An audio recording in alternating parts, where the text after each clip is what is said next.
Okay, metals and நான் மெட்டல்ஸோட topic பார்த்துட்டு இருக்கோம். நேத்து கிளாஸோட கண்டினியூஷன். நேத்து நான் சொன்ன பாயிண்ட்ஸ் எல்லாருமே படிச்சிருக்கீங்களா? கொஸ்டின்ஸ் கேட்டா ஆன்சர் பண்ணுவீங்களா? சரி, ஓகே, கொஸ்டின்ஸ் கேட்குறேன், ஆன்சர் பண்ணுங்க. எந்த மெட்டல் வந்து புவர் கண்டக்டர்ஸ்க்கு எக்ஸாம்பிள்? மின்சாரத்தை மிக குறைவாக கடத்தும் உலோகத்திற்கு ரெண்டு எக்ஸாம்பிள்ஸ் பார்த்தோம். அது என்னென்ன metals? Laddu, mercury. Okay, very good. Let and mercury, காரியம் அண்ட் பாதரசம். ஓகே, நெக்ஸ்ட் கார்பனோட ஆலோட்ரோப்ஸ் அப்படிங்கிறதுக்கு எக்ஸாம்பிள்ஸ் எத்தனை பார்த்தோம்? கார்பனோட ஆலோட்ரோப்ஸ், புற வேற்றுமை வடிவங்கள், அதுக்கு எத்தனை எக்ஸாம்பிள்ஸ் பார்த்தோம்?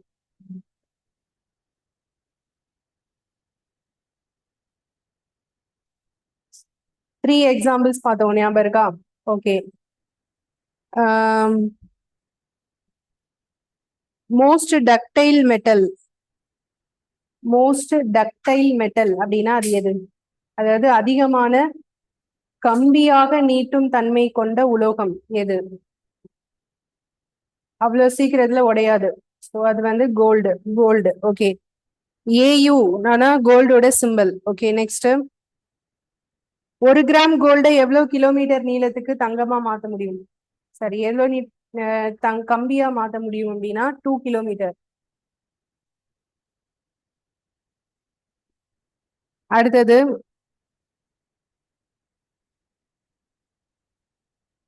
பெஸ்ட் கண்டக்டர் ஆஃப் எலக்ட்ரிசிட்டி, மின்சாரத்தை நன்கு கடத்தக்கூடிய உலோகம் எது? பெஸ்ட் கண்டக்டர் ஆஃப் எலக்ட்ரிசிட்டி ஒன்னு மட்டும் தான் சொல்லுவோம்.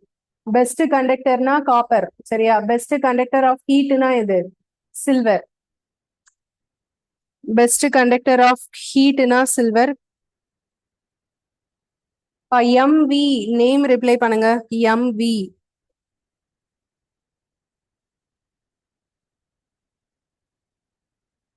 நேம்ல லாகின் பண்ணுங்க அல்லது நேம் ரிப்ளை பண்ணுங்க. விஜயநாதா யாரு?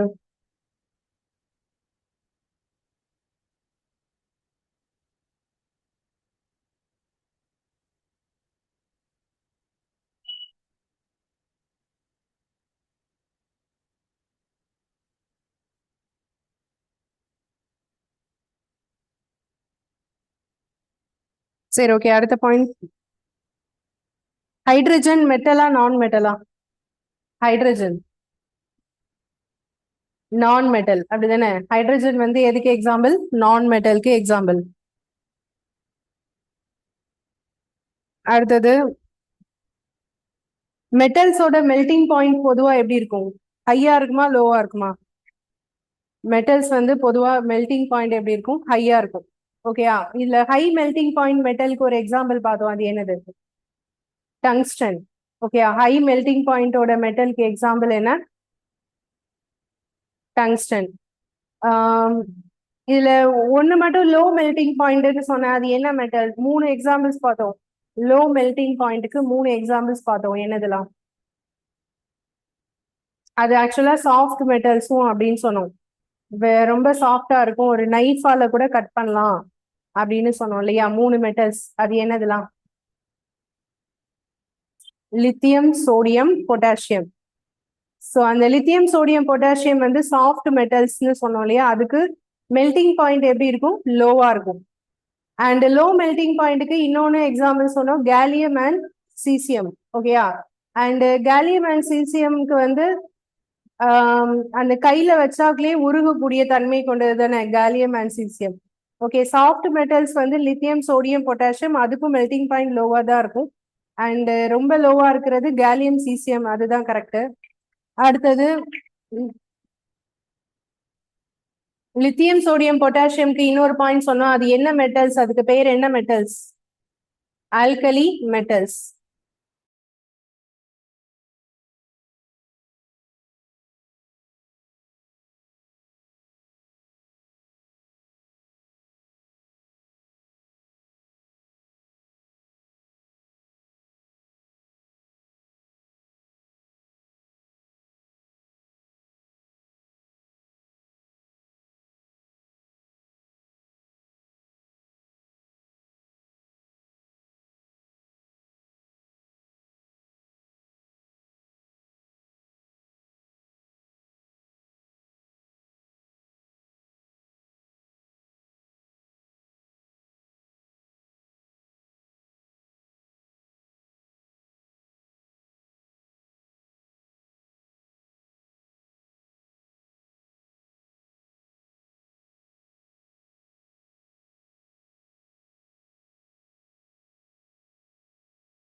ஓகே, அடுத்தது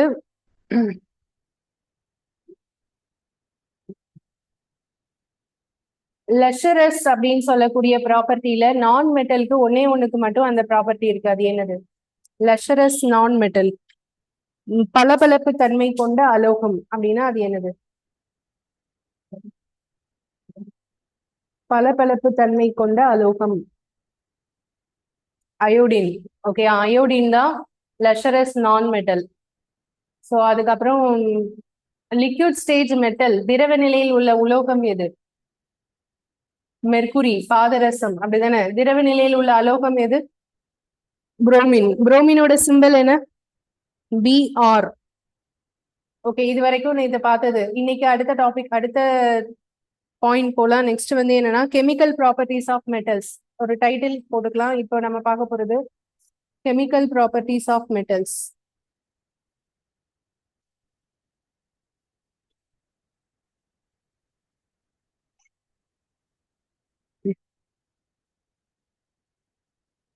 மெட்டல் வந்து எப்படிலாம் ரியாக்ட் ஆகும், எது கூட ரியாக்ட் ஆகும், அதுல கெமிக்கல் ப்ராப்பர்ட்டியில ஃபர்ஸ்ட் நம்ம பார்க்க போறது ரியாக்ஷன் வித் ஏர். மெட்டல்ஸ் காற்று கூட எப்படி ரியாக்ட் ஆகுது?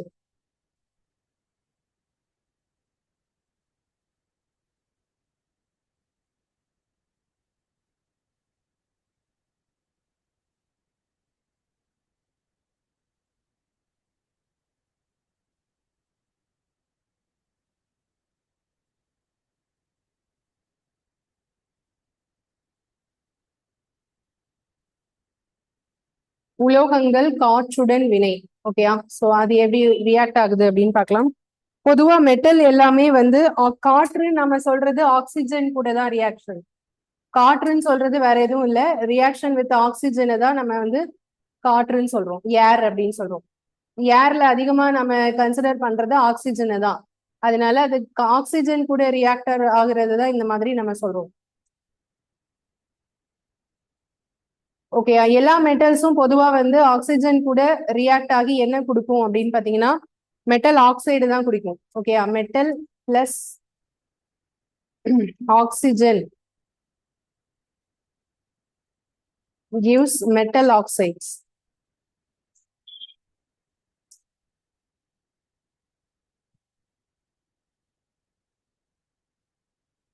உலோகம் ஆக்சிஜன் ரெண்டும் சேர்ந்து நமக்கு கிடைக்கிறது வந்து உலோக ஆக்சைடு. தமிழ்ல வந்து பிளஸ் போட்டுக்கோங்க அந்த இடத்துல. இது ஒரு ஈக்குவேஷன் மாதிரி எழுதிருக்கு, உலோக oxide.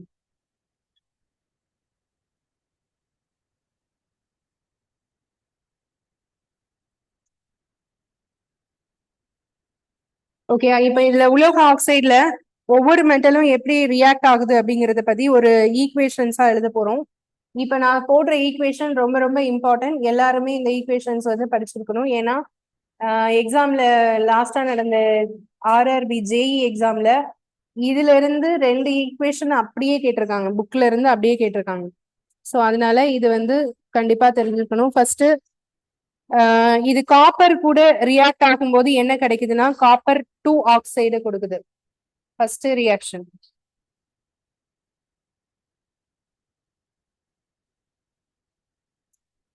when copper is heated in air, it combines with oxygen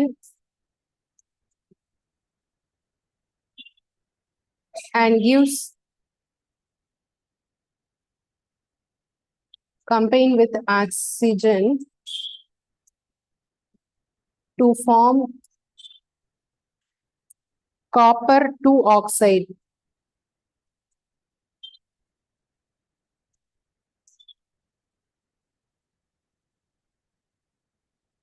comma a black oxide. இது பாக்குறதுக்கு கருப்பு நிறத்துல இருக்கும், black oxide.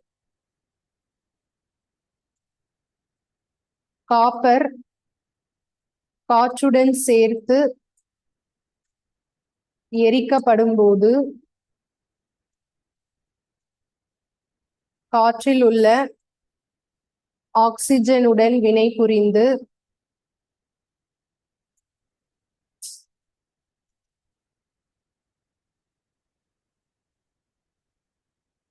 காப்பர் 2 ஆக்சைடை கொடுக்கிறது.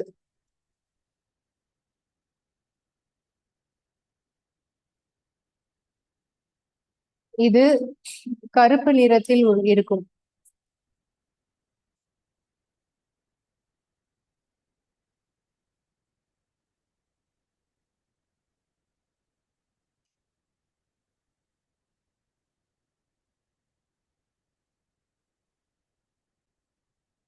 இதுக்கான ஈக்குவேஷன் அதுதான் இப்ப இம்பார்ட்டன்ட்.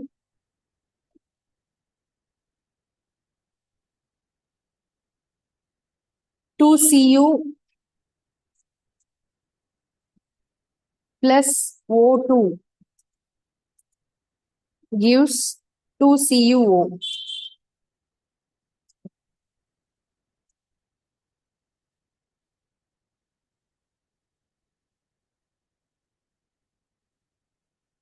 ஸோ இந்த O2 வந்து ஆக்சிஜன் எப்பவுமே எழுதும் போது வெறும் ஓன் எழுத மாட்டோம். எப்படிதான் எழுதணும்? O2 தான் சேர்த்து தான் எழுதணும். சரியா? இது வந்து ஒரு என்ன ஈக்குவேஷன்? சமன்படுத்தப்பட்ட சமன்பாடா இல்லையா? அதாவது பேலன்ஸ்டு ஈக்குவேஷனா இல்லையா? Balanced equation. ரெண்டு சைடும் சி ரெண்டு ரெண்டு இருக்கா? Cu.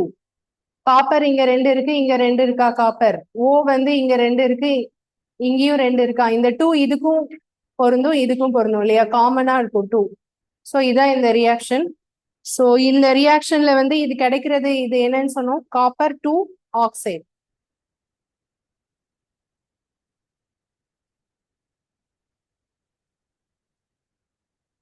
இது என்ன கலர்ல இருக்கும்? Black colour. ஓகேயா? அடுத்தது அலுமினியம். அலுமினியம் வந்து எப்படி ரியாக்ட் ஆகி என்ன கொடுக்குதுன்னா, aluminium forms aluminium oxide.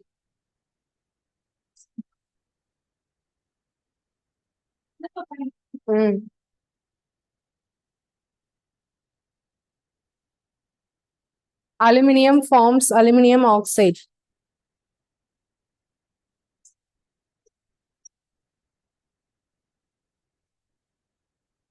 Four Al plus 3O2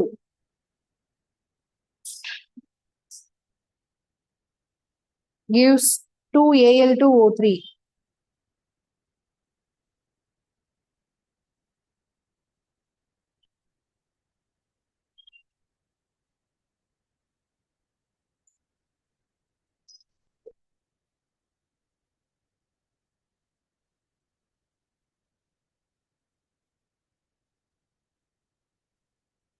இந்த ஈக்குவேஷனும் இம்பார்ட்டன்ட்.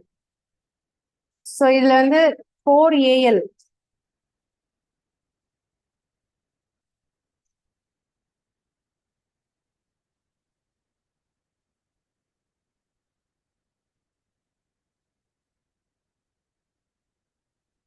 அலுமினியம் வந்து ஏஎல் இந்த சிம்பல்ல சொல்லுவோமா?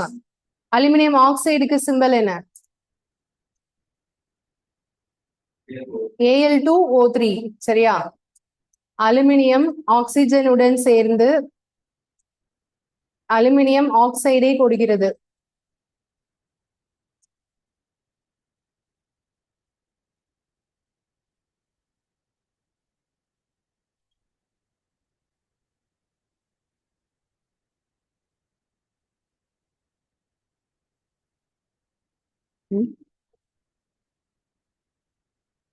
அது காமன் டாபிக் தான். அது கண்டினியூஸா அப்படியே metals reacts with oxygen topic.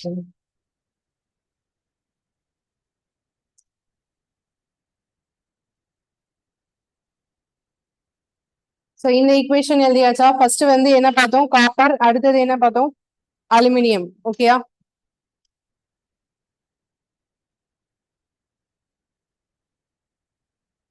So இது ரெண்டுலயுமே நமக்கு கிடைக்கிறது வந்து ஒன்னு காப்பர் ஆக்சைடு, இன்னொன்னு என்னது? Aluminium oxide.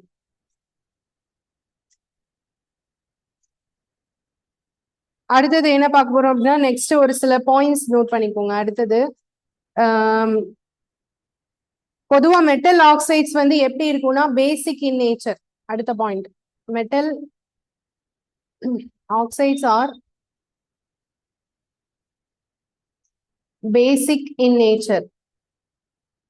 அதாவது உலோக ஆக்சைடுகள் வந்து காரத்தன்மை கொண்டவை. இது ஒரு இம்பார்ட்டன்ட் கொஸ்டின்.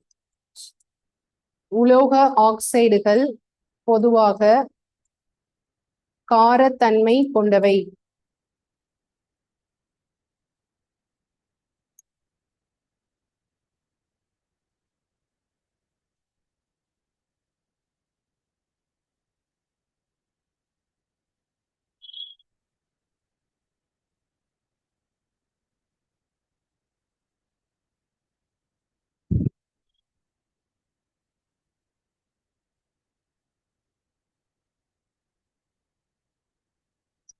இந்த 4Al3O2 எப்படி வருது அப்படிங்கறத எக்ஸ்பிளைன் பண்ணோம்னா அது ஒரு தனி டாபிக்.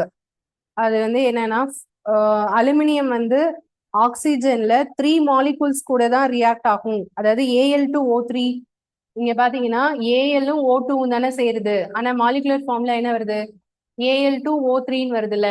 இந்த 2 3 இந்த கீழே போடக்கூடிய சப்ஸ்கிரிப்ஷன் நம்பர் அது எப்படி போடுறோம் அப்படின்னா அதுக்கு ஒரு தனி மாலிகுலர் ஃபார்ம்ல எப்படி ஃபார்ம் ஆகுது அப்படிங்கறத பத்தி நம்ம தனியா எக்ஸ்பிளைன் பண்ணா அது புரியும். அது நான் நடத்துவேன். அப்ப நான் சொல்றேன் 9th ஸ்டாண்டர்ட்ல வரும்.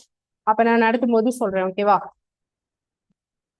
முன்னாடி சொல்லியிருப்பேன்னு நினைக்கிறேன். இது யாருக்கா தெரியுமா? இந்த Al2O3 எப்படி வருதுன்னு யாருக்கா தெரியுமா? இங்க இருக்கிறவங்க ஆன்லைன் கிளாஸ்ல யாருக்காவது இது தெரியுமா?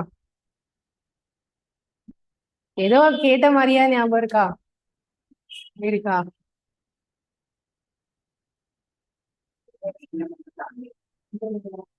அது ஏஎல்க்கு ஏன் 2 போடுறோம், ஓக்கு ஏன் 3 போடுறோம்? இது கீழே உள்ள நம்பர். இது எதை வச்சு போடுவோம்னா அட்டாமிக் நம்பர் வேலன்சி நம்பரை வச்சு போடுவோம். சரியா? வேலன்சி ஆக்சிஜனுக்கு வேலன்சி என்னப்பா? ஆக்சிஜனோட வேலன்சி என்ன? ஆக்சிஜனோட அட்டாமிக் நம்பர் என்ன ஃபர்ஸ்ட் அது சொல்லுங்க. ஆக்சிஜனோட அட்டாமிக் நம்பர் தெரியாதா? சரி சரி, ஓகே, ஒன்றும் பிரச்சனை இல்லை. நம்ம பீரியாடிக் டேபிள் படிக்கும்போது நம்ம இதை படிப்போம். அட்டாமிக் நம்பர் ஆக்சிஜனுக்கு என்ன வரும்னா 8 வரும். சரியா? அந்த 8ல 2,6 அப்படின்னு அதோட எலக்ட்ரானிக் கான்ஃபிகரேஷன் 2,6ன்னு போடுவோம். அப்ப அதோட வேலன்சி 2 வேலன்சி அதுக்கு இருக்கு, 2 எலக்ட்ரான் அதுக்கு தேவைப்படும். ஸோ அந்த மாதிரி அதுல பார்ப்போம். அந்த எலக்ட்ரான் 2 தேவைப்படுறது அது அலுமினியம்ல இருந்து எடுத்துக்கும். அதாவது அலுமினியமோட வேலன்சி 3 அது ஓக்கு கீழே இருக்கு, ஓவோட வேலன்சி 2 அது ஏஎல்க்கு கீழே இருக்கு. புரியுதா? அப்படிதான் இந்த கிராஸா போடுறதுதான் இந்த கீழே போடுற நம்பர். வேலன்சி வச்சு போடுறதுதான் கீழே போடுற நம்பர். ஏஎல்லோட வேலன்சி 3, ஓவோட வேலன்சி 2. அதுதான் இங்க கிராஸா எடுத்திருக்கோம். அதுதான் இந்த மாலிகுலர் ஃபார்முலா. ஓகே, அடுத்தது போலாம். அது நான் சொல்றேன், அது தனியா சொல்றேன். இப்போ இதுக்கு இந்த பாயிண்ட்ஸ் எல்லாம் நோட் பண்ணிக்கோங்க. மெட்டல் ஆக்சைட்ஸ் ஆர் பேசிக் இன் நேச்சர்னா என்ன அர்த்தம்னா பேஸ், ஆசிட் பேஸ்னு 2 விஷயம் இருக்கு. சரியா? ஆசிட்னா என்ன? ஆசிட்னா பொதுவா ஆசிட்னா எப்படி நம்ம அதை கண்டுபிடிப்போம் அப்படின்னா பிஹெச் வேல்யூ 7 விட எப்படி இருக்கும்? கம்மியா இருக்கும். ஓகேயா? நிறைய ஆசிட்ஸ் நம்ம படிச்சிருப்போம். ஹைட்ரோகுளோரிக் ஆசிட், அப்புறம் லெமன்ல என்ன ஆசிட் இருக்கு? Citric acid. அந்த மாதிரி பால்ல லாக்டிக் ஆசிட் இருக்கு. டொமேட்டோ தக்காளியில என்ன ஆசிட் இருக்கு? தக்காளியில ஆக்சாலிக் ஆசிட். அப்புறம் கிரேப்ஸ்ல என்ன ஆசிட்? Tartaric acid. இந்த மாதிரி நிறைய ஆசிட் இருக்கா? அதுதான் அசிடிட்டி. அதாவது சரி, ஆசிட் தனியா ஒரு ப்ராப்பர்ட்டி. இது மாதிரி பேஸ் ஒரு தனியா ப்ராப்பர்ட்டி. ஃபார் எக்ஸாம்பிள் சுண்ணாம்பு இருக்கு இல்லையா? சுண்ணாம்பு நமக்கு என்ன நேச்சர்னா பேசிக் இன் நேச்சர். அப்ப பிஹெச் வேல்யூ 7 விட அதிகமா இருந்தா அதுக்கு பேர் என்ன? பேஸ். ஓகேயா? அது மாதிரி பேஸ்க்கு வேற ஏதாவது எக்ஸாம்பிள் சொல்ல முடியுமா? கால்சியம் ஹைட்ராக்சைடு நான் சொன்னல, அதுதான் சுண்ணாம்புக்கல். கால்சியம் ஆக்சைடு இது எல்லாமே பேஸ் தான். ஓகேயா? வேற ஏதாவது பேஸ்க்கு எக்ஸாம்பிள் சொல்ல முடியுமா? சோடியம் ஹைட்ராக்சைடு, பொட்டாசியம் ஹைட்ராக்சைடு இதெல்லாம் பேஸோட எக்ஸாம்பிள்ஸ். ஓகேவா? இது மாதிரி இந்த உலோக ஆக்சைடுகள் நான் இப்ப சொன்னேன்ல, அலுமினியம் ஆக்சைடுன்னு சொன்னோம்ல, இதுக்கு என்ன ப்ராப்பர்ட்டி உண்டுன்னா ஆசிட் மாதிரி ரியாக்ட் ஆகுமா, பேஸ் மாதிரி ரியாக்ட் ஆகுமான்னு கேட்டா எது மாதிரி ரியாக்ட் ஆகும்? பேஸ். ஓகேயா? உலோக ஆக்சைடுகள் பொதுவாக என்ன தன்மை கொண்டவை? காரத்தன்மை கொண்டவை. ஓகே, அடுத்த பாயிண்ட் போலாம்.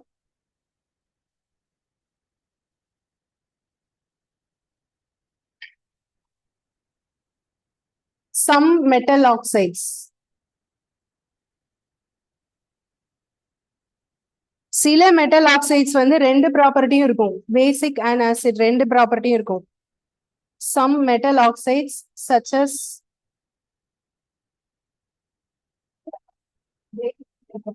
அதுக்கு அந்த பாயிண்ட் அடுத்ததுல சொல்லணும். some metal oxides such as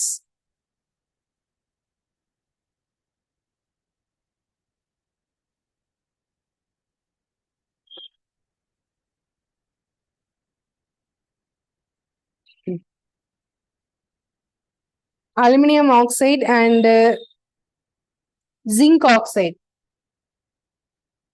zinc oxide இந்த ரெண்டுக்கும் வந்து ரெண்டு ப்ராப்பர்ட்டியும் இருக்கும்.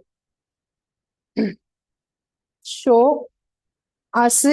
acidic as well as basic behavior. Acidic as well as basic behavior.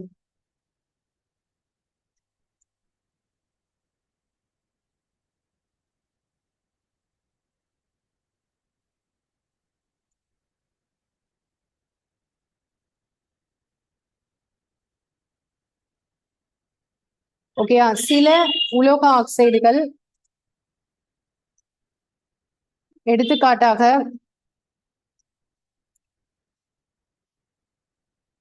Aluminium oxide மற்றும் ஜிங்க் ஆக்சைடு இரண்டும் கார தன்மை கொண்டவை. சரி, இரண்டும் அமிலம் மற்றும் காரத்தன்மை இரண்டு பண்புகளையும் கொண்டவை. அமிலம் மற்றும் காரத்தன்மை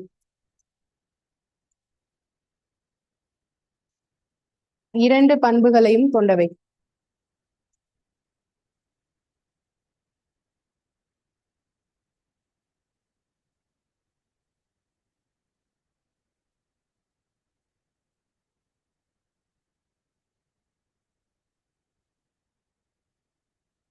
ஸோ இதை வந்து நாம எக்ஸாம்பிள்ஸ் வந்து ப்ரூவ் பண்ண போறோம். எப்படின்னா, அலுமினியம் ஆக்சைடு வந்து ஆசிட் கூட ரியாக்ட் ஆனா என்ன கொடுக்குது, பேஸ் கூட ரியாக்ட் ஆனா என்ன கொடுக்குது, அதாவது ரெண்டு கூடயும் ரியாக்ட் ஆகும். அப்படி ரியாக்ட் ஆனாதான் அதுக்கு என்ன ப்ராப்பர்ட்டி இருக்குன்னு சொல்ல முடியும், அசிடிக் அண்ட் பேஸ் ப்ராப்பர்ட்டி இருக்குன்னு சொல்ல முடியும். ஓகேவா? அதுக்கான ஈக்குவேஷன்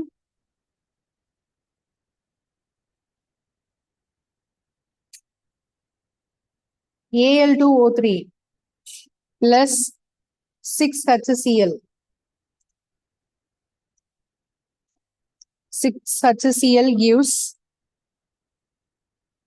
2AlCl3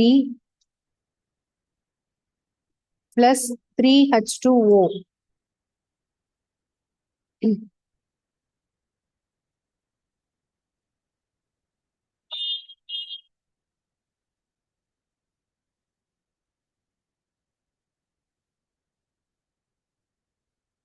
Al2O3 வந்து HCl கூட ரியாக்ட் ஆனா சோ நமக்கு கிடைக்கிறது AlCl3. இதை எப்படிப்பா வாசிக்கிறது? Aluminium chloride 3H2O. அது என்னது? வாட்டர் மாலிகுல்ஸ், நீர், தண்ணி தான் H2O சொல்லுவோம், கரெக்டா? சோ இது வந்து எதோட ரியாக்ஷன்? அலுமினியம் ஆக்சைடு எது கூட ரியாக்ட் ஆகுது? ஹைட்ரோகுளோரிக் ஆசிட் கூட ரியாக்ட் ஆகுது. சோ எதெல்லாம் கொடுக்குது? Aluminium chloride and water. HClனா அதுக்கு கீழே ஹைட்ரோகுளோரிக் ஆசிட்னு நோட் பண்ணிக்கோங்க, அது தெரியும் தானே எல்லாருக்கும். அது மாதிரி இதுக்கு பேர் வந்து அலுமினியம் குளோரைடு.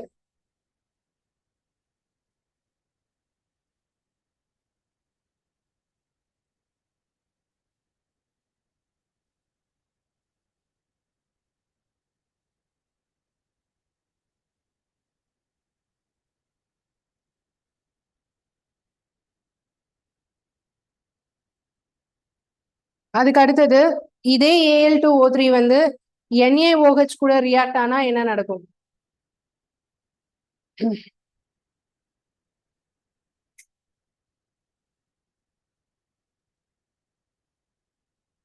NaOHனா அதை எப்படி வாசிக்கணும்? Sodium hydroxide. Na சோடியம், OHனா என்னது? ஹைட்ராக்சைடு. சோ அதுல என்ன கிடைக்குதுன்னா 2NaAl2 AlO2 plus H2O.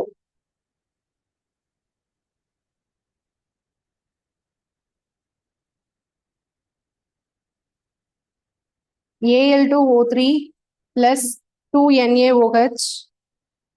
இந்த ஈக்குவேஷன் இம்பார்ட்டன்ட், அதுதான் திரும்ப திரும்ப சொல்றேன். ஏன்னா ஈக்குவேஷன்ல எல்லாத்துலயும் டேஷ் மாதிரி கொடுத்துட்டு என்ன வரும்னு சொல்லுங்க, ஆப்ஷன்ல இருந்து செலக்ட் பண்ண சொல்லுவாங்க.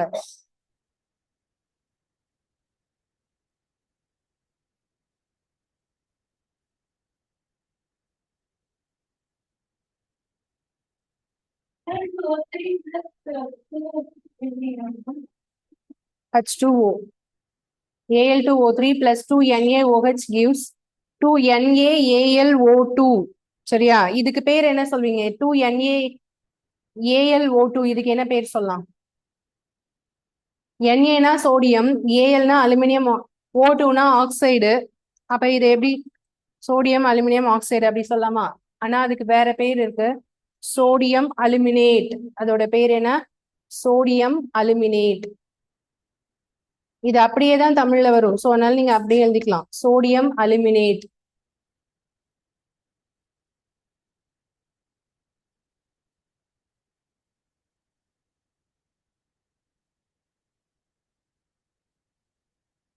ஓகேயா? சோ இப்ப ஆக்சுவலா நம்ம என்ன பாயிண்ட் பார்த்துட்டு இருக்கோம்? மெட்டல் எது கூட ரியாக்டத்தை பத்தி பேசிட்டு இருக்கோம்? இல்ல, காற்று கூட. சோ ஃபர்ஸ்டே நம்ம சொல்லிட்டோம், மெட்டல்ஸ் வந்து காற்று ஏர் கூட ரியாக்ட் ஆனா என்ன கிடைக்கும்னு சொன்னோம்? எதை ஃபார்ம் பண்ணுன்னு சொன்னோம்? Metal oxide. அந்த மெட்டல் ஆக்சைடுக்கு நம்ம ரெண்டு மெட்டல்ஸ் எக்ஸாம்பிள்ஸ் பார்த்தோம். ஒன்னு காப்பர், இன்னொன்னு என்னது? அலுமினியம். அந்த அதுக்கப்புறம் ஒரு பாயிண்ட் முக்கியமா சொன்னோம், பேசிக் இன் நேச்சர். அதை வச்சுதான் அடுத்த பாயிண்ட் சொல்லிட்டு இருக்கோம். Aluminium oxide copper oxide metal ஆக்சைடை கொடுக்குதுன்னு சொல்லிட்டோம். பொதுவா அந்த மெட்டல் ஆக்சைடு என்ன தன்மையோட தான் இருக்கணும்? காரத்தன்மை. ஆனா சில மெட்டல் ஆக்சைடு எதுவாகவும் இருக்கு, அமிலத்தன்மையும் இருக்கு, காரத்தன்மையும் இருக்கு. அதுல example aluminium oxide and zinc oxide.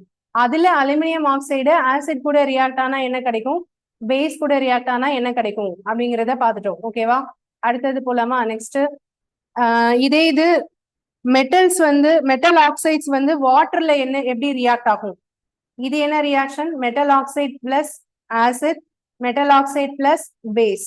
இப்ப அடுத்தது பார்க்க போறது metal oxides are insoluble in water. Most metal oxides. அடுத்த பாயிண்ட் வந்து most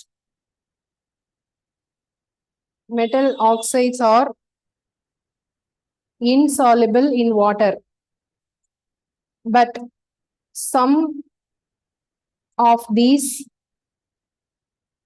dissolve in water to form alkalis. To form alkalis.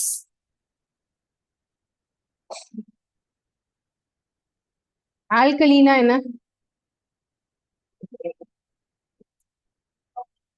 நான் என்னன்னு சொல்றேன், ஆல்கலினா என்னன்னு சொல்றேன். பெரும்பான்மையான மெட்டல் ஆக்சைடுகள், உலோக ஆக்சைடுகள். ஓகே. பெரும்பான்மையான உலோக ஆக்சைடுகள் நீரில் கரையாது, ஆனால் சில நீரில் கரைந்து ஆல்கலியை கொடுக்கிறது.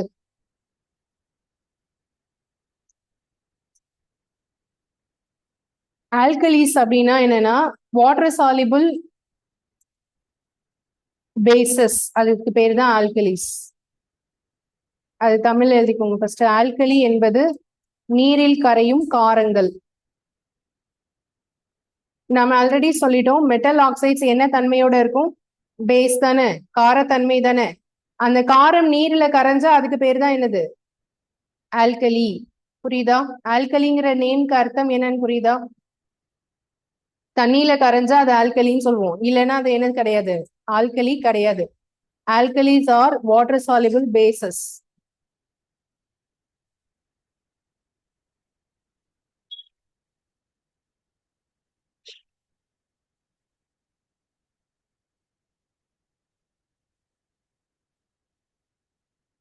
இப்ப இதுக்கு எக்ஸாம்பிள்ஸ், அந்த நீரில் கரையக்கூடிய இதுக்கு examples.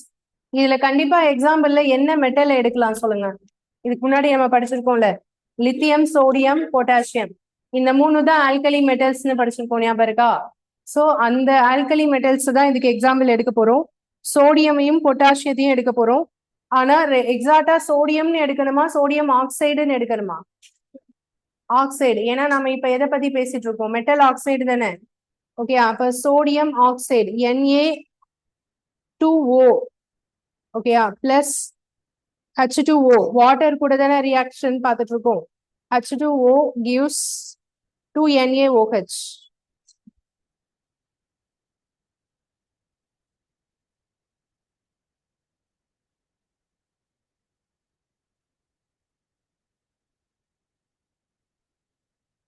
Na2O plus H2O gives 2NaOH. அடுத்தது KO2 அதாவது potassium oxide K2O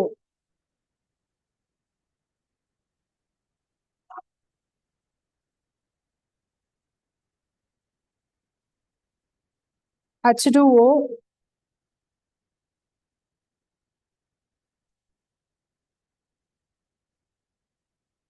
gives 2KOH.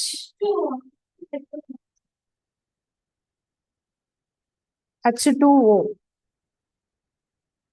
Okay, இதுக்கு பேர் வந்து சோடியம் ஹைட்ராக்சைடு. கீழே இருக்கிறது என்னது? Potassium hydroxide. ஆமா.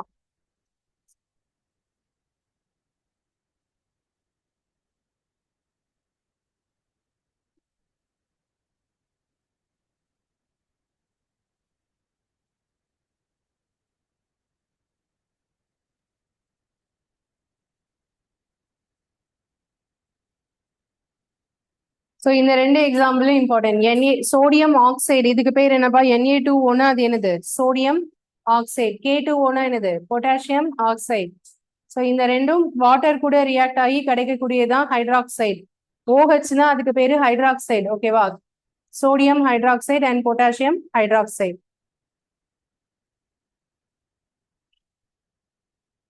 ஸோ இவ்வளவுதான் எதை பத்தின பாயிண்ட்ஸ் அப்படின்னா மெட்டல் ஈக்குவேஷன்ஸ். நான் இது வரைக்கும் சொன்னது ஈக்குவேஷன்ஸ் எல்லாமே பார்த்துக்கோங்க. ஃபர்ஸ்ட்ல இருந்து அந்த ஈக்குவேஷன் ரிவைஸ் பண்றேன். ஃபர்ஸ்ட் ஈக்குவேஷன் என்ன பார்த்தோம்? மெட்டலும் ஆக்சிஜனும் சேர்ந்தா என்ன கிடைக்கும்? மெட்டல் ஆக்சைடு கிடைக்கும். ஓகேவா? அடுத்தது காப்பரும் ஆக்சிஜனும் சேர்ந்தா என்னது? Copper oxide. அது பேர் என்ன சொல்லணும்? Copper 2 oxide. ஓகேவா? அது என்ன கலர்? Black colour. அடுத்தது அலுமினியமும் ஆக்சிஜனும் சேர்ந்தா என்னது? Aluminium oxide. அது என்ன நேச்சரா இருக்கும்? பொதுவா ஆக்சைடு எல்லாமே என்ன நேச்சர்? பேசிக். அந்த பேஸ் தண்ணியில கரைஞ்சா அதுக்கு பேர் தான் என்னது? ஆல்கலிஸ். அந்த இதுல வந்து ஆசிட் கூட ரியாக்ட் ஆகிறதுக்கு அலுமினியம் ஆக்சைடு பிளஸ் ஹைட்ரோக்ளோரிக் ஆசிட்லாம் என்ன கிடைச்சிச்சு? அலுமினியம் குளோரைட் கிடைச்சிச்சு, வாட்டர் கிடைச்சிச்சு. அடுத்தது பேஸ் கூட ரியாக்ட் ஆனிச்சுன்னா என்ன கிடைச்சிச்சு? Sodium aluminate. அதுக்கப்புறம் இந்த ரெண்டு equations sodium oxide plus potassium oxide. Okay, அடுத்தது பாயிண்ட்ஸ் எழுதலாம்.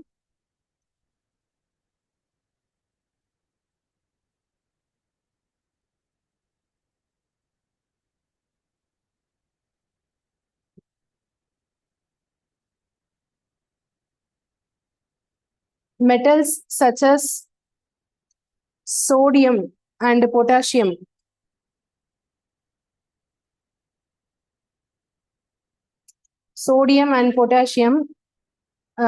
reacts with oxygen so vigorously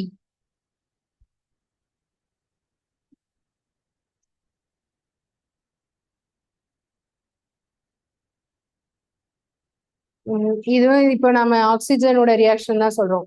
எதுக்கு? சோடியமுக்கும் பொட்டாசியமுக்கும். that they catch fire if kept in open. இது ஒரு இம்பார்ட்டன்ட் பாயிண்ட். இதெல்லாம் ரொம்ப ரொம்ப முக்கியமான ஒரு பாயிண்ட். அதாவது சோடியமும் பொட்டாசியத்தையும் சும்மா ஓப்பன்ல வச்சாலே அது என்ன ஆயிடும்? ஈஸியா ஆக்சிஜன் கூட ரியாக்ட் ஆகி வெடிக்க ஆரம்பிச்சிடும். ஓகேயா? ஸோ தீப்பிடிச்சு எரிய கூட ஆரம்பிச்சிடும். ஸோ அந்த அளவுக்கு விகரஸா ரியாக்ட் ஆகும். அப்படி ரியாக்ட் ஆகுறத தடுக்கணும்னா என்ன பண்ணணும்? சோடியமும் பொட்டாசியமும் எப்பவுமே என்ன பண்ண மாட்டாங்க? ஓப்பன்ல வைக்க மாட்டாங்க. அப்ப எங்க வச்சிருப்பாங்க? தண்ணிக்குள்ள வைக்கலாமா? ஏன்னா அது வெளியே வச்சா தீ பிடிக்குதுல. அப்ப தண்ணியில வைக்கலாமா? தண்ணிலையும் வைக்க முடியாது. ஏன்? ஆக்சிஜன் இருக்குல்ல, வாட்டர்லயும் என்ன இருக்கு? ஆக்சிஜன் இருக்குல்ல. அப்ப அதுல எதுல வைப்பாங்க அப்படின்னா கெரசின் ஆயில்குள்ள வைப்பாங்க, கெரசின் மண்ணெண்ணெய்க்குள்ள வைப்பாங்க. எப்பவுமே சோடியமும் பொட்டாசியமும் ஓப்பன்ல இருக்காது. அது எதுக்குள்ளதான் எப்பவும் இருக்கும்? கெரசின்குள்ளதான் இருக்கும். அப்போ உங்களுக்கு ஒரு டவுட் வரும், கெரசின் தீப்பிடிச்சு எரியாதா அப்படின்னு ஒரு டவுட் வருமா? அப்படி யாராவது யோசிக்கிறீங்களா? இல்ல, ஏன்னா கெரசின்ல என்ன கிடையாது? ஆக்சிஜன் கிடையாது. ஓகேவா? சோ அது ஆக்சிஜன் கூட தானே ரியாக்ட் ஆகணும். ஓகே, சோ இது தமிழ்ல நோட் பண்ணிக்கோங்க. சோடியம் மற்றும் பொட்டாசியம் உலோகங்கள்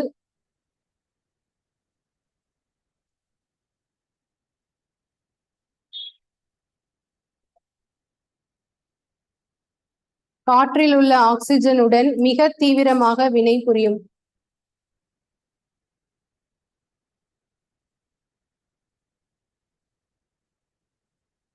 மிக தீவிரமாக வினை புரிந்து தீப்பற்றி எரியும் தன்மை கொண்டவை. இதனால் இவை காற்றில்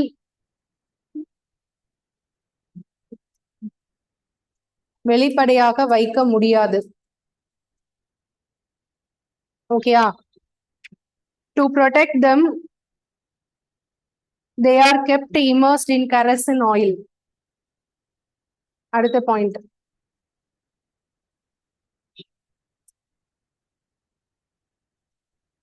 To protect them, they are kept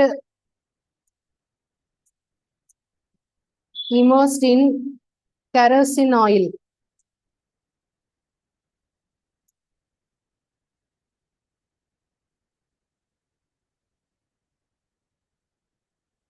அவற்றை பாதுகாக்க எப்போதும் மண்ணெண்ணெயில் வைக்கப்படுகிறது, மண்ணெண்ணெயின் உள்ளே வைக்கப்படுகிறது.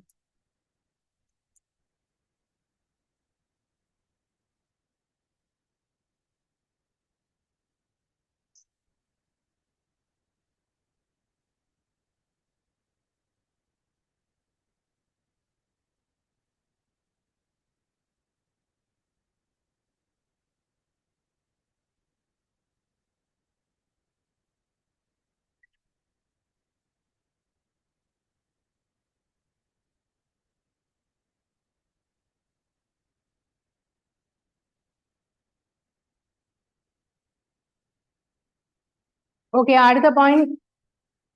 Silver and gold do not react with oxygen even at high temperature. Silver and gold do not react with oxygen even at high temperature.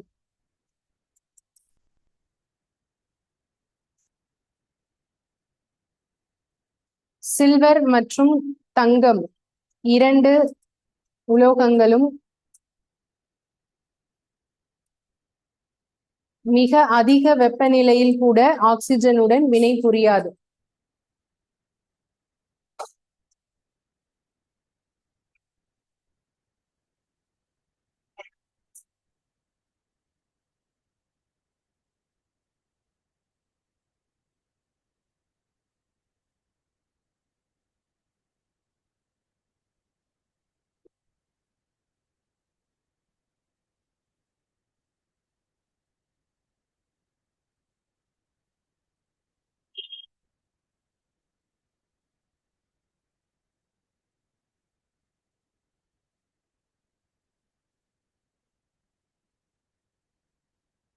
Note பண்ணியாச்சா?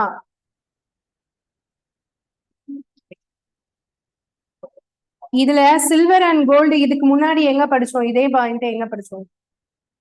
Silver and gold இதே மாதிரி வேற எங்க படிச்சோம்? டக்டிலிட்டியில. ஓகே, வேற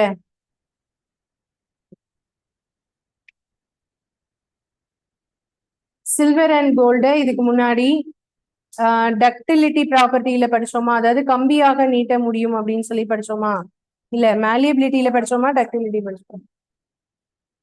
மேலியபிலிட்டியில தான் ஃபர்ஸ்ட் வரும். ஏன்னா சில்வர் வந்து மெயினா எது தகடாக தான் மாத்துறது ஈஸி. ஓகே, கம்பியா மாத்துறதை விட தகடாக மாத்துறது தான் அதிக ப்ராப்பர்ட்டி இருக்கும் சில்வருக்கு. கோல்டுக்கு தான் மோஸ்ட் டக்டைல் மெட்டல் சொன்னோம் சரியா. வேற ஒரு இதுல என்ன பார்த்தோம், இது ரெண்டும் மின்சாரத்தை கடத்துமா கடத்தாதா? சில்வர் வந்து குயிக்கா கடத்துமா? அது ஹீட்டை கடத்தும். சரி ஓகே. இப்ப இது சில்வர் அண்ட் கோல்டு வந்து இப்போ ஒண்ணு படிச்சிருக்கோம், என்னது ஆக்சிஜன் கூட ஹை டெம்பரேச்சர் வச்சாலும் என்ன ஆகாது, ரியாக்டே ஆகாது. ஓகே, சில்வரும் கோல்டும்.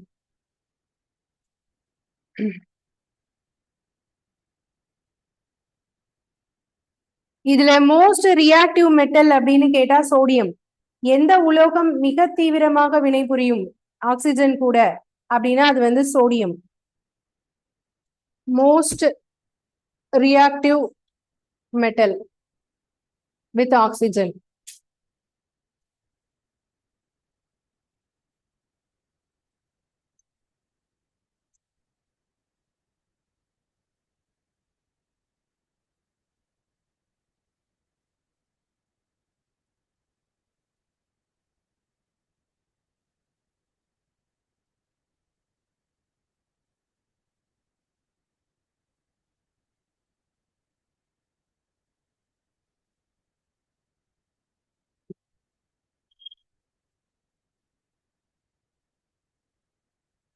ஓகேயா? சோ அடுத்த பாயிண்ட் போலாம். நெக்ஸ்ட் வந்து ரியாக்ஷன் வித் வாட்டர். சரியா, metal reacts with water. Water கூட எப்படிலாம் ரியாக்ட் ஆகுது அப்படிங்கறத பத்தி பார்க்கிறோம்.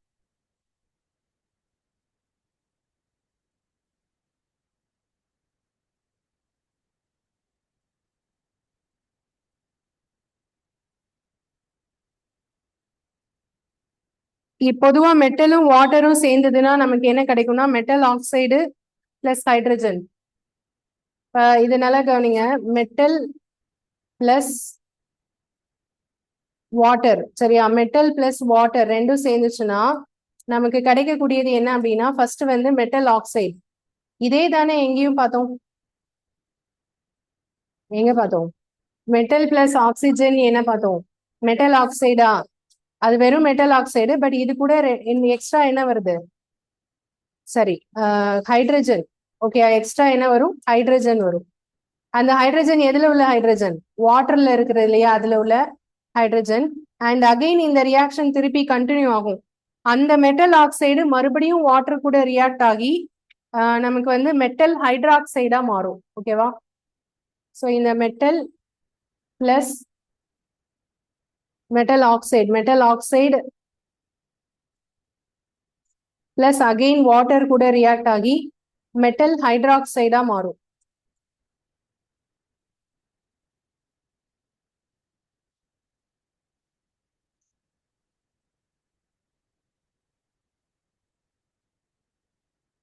உலோகம் நடுவுல பிளஸ் சிம்பல் போட்டுக்கோங்க. நீர், இந்த ரெண்டும் வினை புரிந்து கிடைப்பது உலோக ஆக்சைடு பிளஸ் ஹைட்ரஜன்.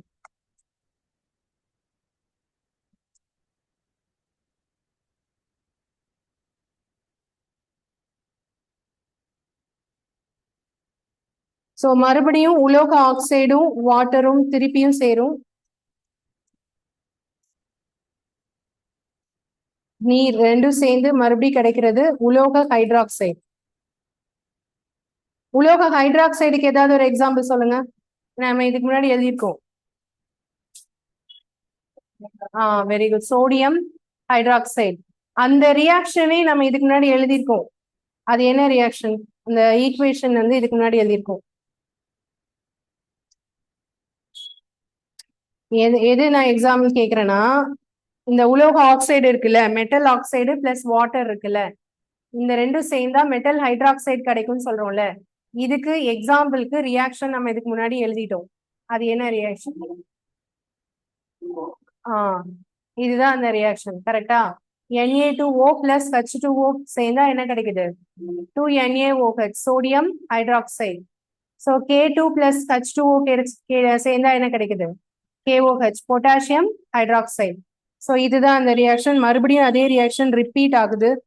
ஸோ நம்ம ஆல்ரெடி எழுதிட்டோம், அதை நீங்க மறுபடியும் வேணா திருப்பி எழுதிக்கலாம். அது வந்து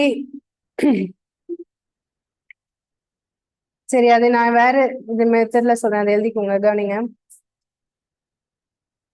இது எப்படி கொடுத்துருக்காங்கன்னா, ஃபர்ஸ்ட் மெட்டல் பிளஸ் வாட்டர் தானே.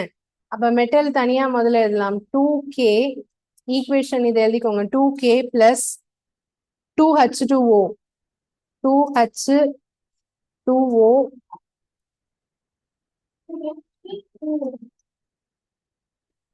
வெயிட் பண்ணுங்க, வெயிட் பண்ணுங்க.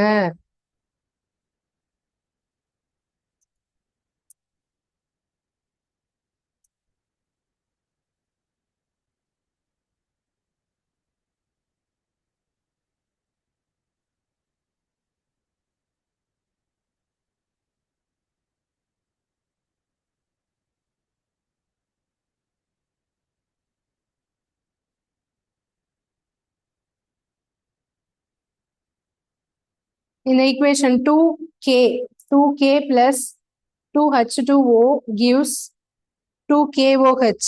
ஓகேயா, அடுத்தது H2 ஹைட்ரஜன் தனியா இருக்கணும். அதுக்கப்புறம் ஹீட் எனர்ஜி, அதாவது இந்த ரியாக்ஷன்ல கண்டிப்பா ஹீட் எவால்வ் ஆகும், வெப்பம் வெளியேற்றப்படும். ஓகேயா, ஸோ அது ஒரு இம்பார்ட்டன்ட்.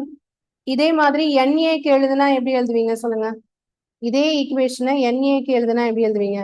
2Na பிளஸ் என்ன வரும்? 2H2O வருமா? ஆ,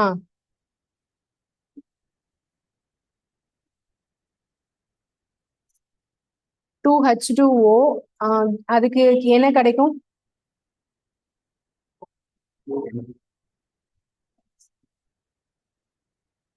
2NaOH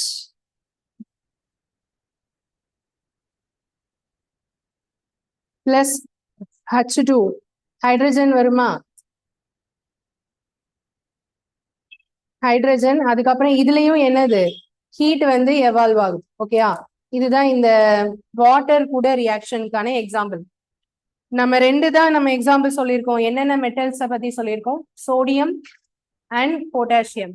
சோடியமும் பொட்டாசியமும் வாட்டர் கூட ரியாக்ட் ஆகி என்ன கிடைக்கும் அப்படிங்கறத நம்ம இப்ப எழுதியிருக்கோம். ஓகேவா,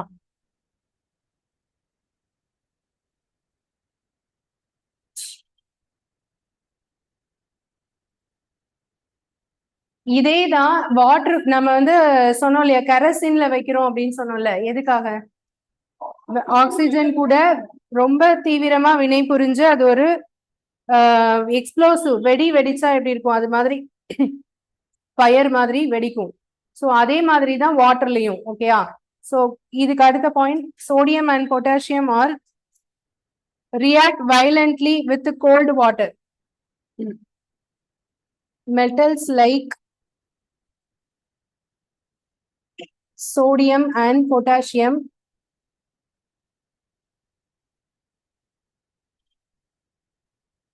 react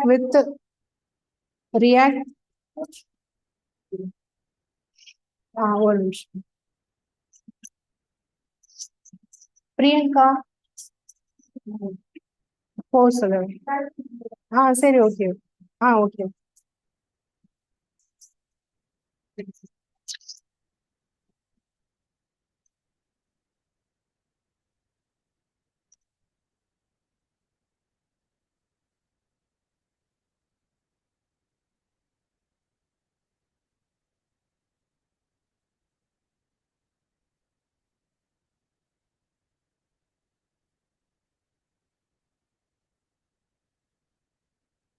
ஏன்?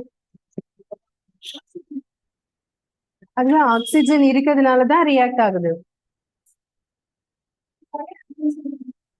ஆமா, ஃபயர் ஆகும் மீன்ஸ் ரியாக்ட் ஆகுதுன்னு அர்த்தம்.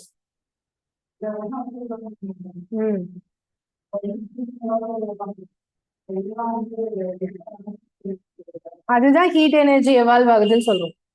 அதாவது வாட்டர்ல அது வச்சா நமக்கு ஆபத்து, ஆனா அது ரியாக்ட் ஆறது ஆகதான் செய்யும். புரியுதா? நமக்கு சேஃப் கிடையாது, ஆனா அது ரியாக்ட் ஆறது ஆகதான் செய்யும். அது ஒருவேளை நம்ம அப்படி வாட்டர்ல போட்டா என்ன ரியாக்ட் ஆகும்னா, வெடிக்கும். வெடிச்சதுன்னா கண்டிப்பா என்ன வரும்? ஹீட் எனர்ஜி வெளியே வரும். அவ்வளவுதான். அது மோஸ்ட் ரியாக்டிங் தான் நம்ம சொல்றோம். ரியாக்ட் ஆகலைன்னு நம்ம சொல்ல, மோஸ்டா ரியாக்ட் ஆகுது அப்படிங்கறத நம்ம சொல்றோம். சரியா? Metals like sodium and potassium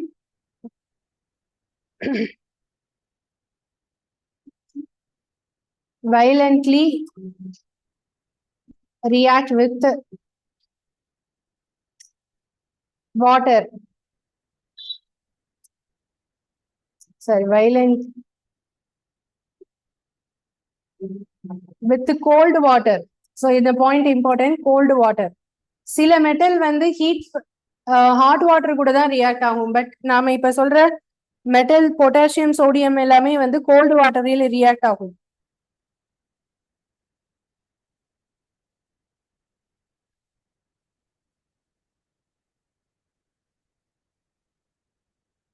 இந்த ரியாக்ஷன் வந்து exothermic reaction. Very very important question. இதுதான் எக்ஸாம்ல கேட்டிருந்தாங்க. சரியா?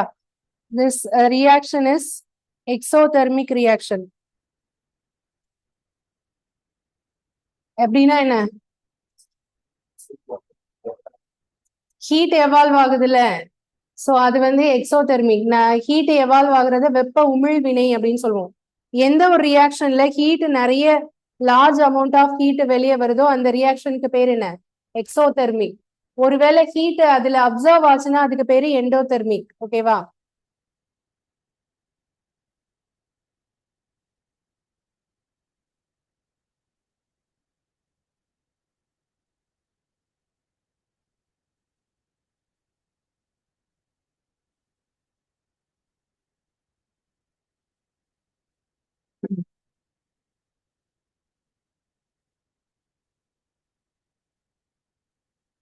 சோடியம் மற்றும் பொட்டாசியம் உலோகங்கள்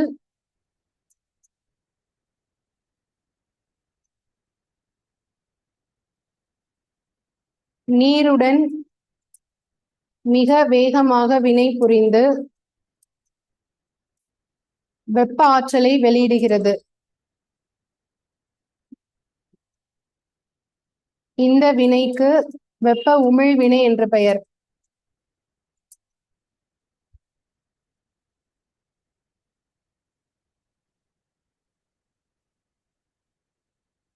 ஓகே, அடுத்தது மோஸ்ட் ரியாக்டிவ் மெட்டல் வித் வாட்டர்னா என்ன சொல்வீங்க? Most react metal with water. அதிகமா வாட்டரோட ரியாக்ட் ஆகக்கூடிய மெட்டல் எது அப்படின்னா என்னது? Sodium and potassium. அப்படிதானே? இதுல ஏதாவது டவுட் இருக்கா? என்ன டவுட் இதுல? ஏன் இதை பத்தி யோசிக்கிறீங்க? என்ன டவுட்? சேரக்கூடாதுன்னா நமக்கு தான் அது ஆபத்து, அதனால சேரக்கூடாது. எதுக்காக? இப்போ சோடியத்தையும் தண்ணியையும் வச்சா அது வந்து ஃபயரே இல்லாம என்ன ஆகுது? தீப்பிடிச்சு எரியுது. அப்ப என்ன அர்த்தம்? ரெண்டுக்கும் அவ்வளோ ரியாக்ஷன் இருக்குன்னு அர்த்தம். புரியுதா? சோடியம் அவ்வளோ ஈஸியா வாட்டர் கூட என்ன செய்யுது? ஈஸியா ரியாக்ட் ஆகுது. அது நாம பக்கத்துல வச்சுட்டு இந்த மாதிரி பண்ணோம்னா அது நமக்கு ஆபத்தா இல்லையா? லேப்ல அப்படி வைக்க முடியுமா? சோடியத்தை வாட்டர் பக்கத்துல வைக்க முடியுமா? முடியாது. அதனாலதான் அதை வந்து சேஃபா எதுக்குள்ள வைக்கிறோம்னு சொல்றோம்? கெரோசின்குள்ள வைக்கிறோம். ஒருவேளை அது தண்ணியில வச்சா என்ன நடக்கும்னு தெரிஞ்சதுனால தானே இதை சேஃபா மாத்துறாங்க. அப்ப தண்ணியில வச்சா என்ன நடக்குங்கிறது நம்ம படிச்சாகணும்ல. அதுதான் இந்த ரியாக்ஷன். புரியுதா? எக்ஸோதெர்மிக் ரியாக்ஷன் அப்படின்னா இதுல ஹீட் அதிகமா எவால்வ் ஆகுது. சோ இது மோஸ்ட்லி ரியாக்ட் வித் வாட்டர். எது? Sodium and potassium. ஓகேவா? அடுத்த point, magnesium does not react with cold water. அடுத்த பாயிண்ட், மெக்னீசியம் வந்து கோல்டு வாட்டர் கூட ரியாக்ட் ஆகாது. அப்ப எது கூட ரியாக்ட் ஆகும்? Hot water. ஓகேயா? மெக்னீசியத்தோட சிம்பல் என்ன? மெட்டல்ஸ் எல்லாமே வாட்டர் கூட எப்படி ரியாக்ட் ஆகுதுங்கிறத பத்தி தான் நம்ம படிச்சுட்டு இருக்கோம். ஸோ இப்போ சோடியமும் பொட்டாசியமும் எப்படி ரியாக்ட் ஆகுதுன்னு படிச்சுட்டோம். அடுத்தது magnesium. Magnesium does not react with cold water. It reacts with hot water and to form magnesium hydroxide and hydrogen. It reacts with hot water and form magnesium hydroxide and hydrogen.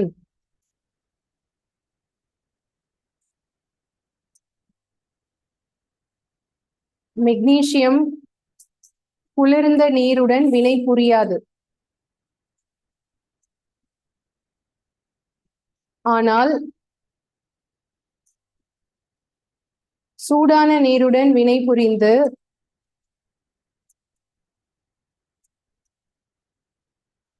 Magnesium hydroxide மற்றும் ஹைட்ரஜனை கொடுக்கிறது.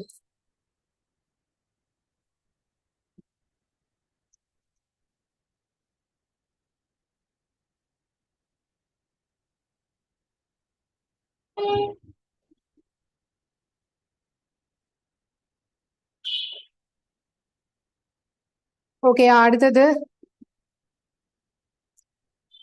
metals like aluminum, iron and zinc do not react with either cold water or hot water.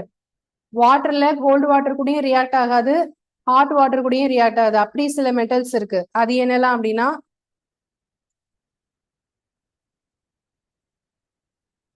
metals like aluminum,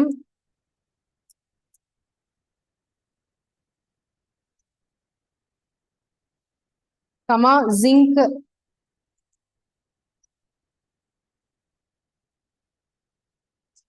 and iron.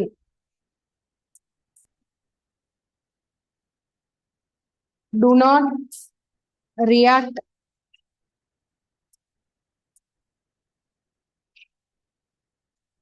either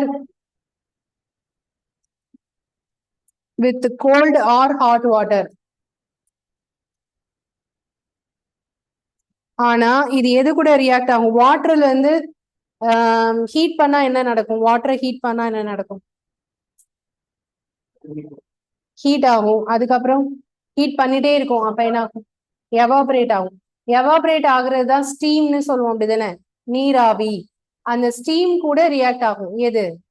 இந்த மூணு மெட்டலும் aluminium, zinc and iron do not react with either cold or hot water, but it reacts with steam.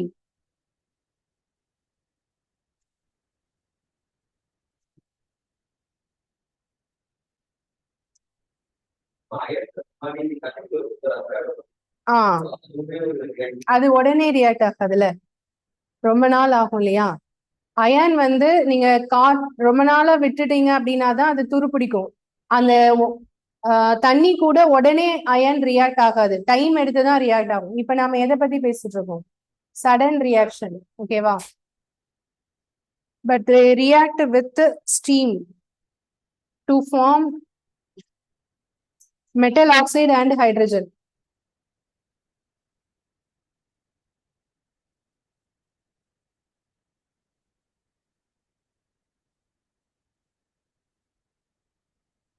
எழுத படிச்சுட்டே வாங்க, அப்பதான் ஈஸியா இருக்கும்.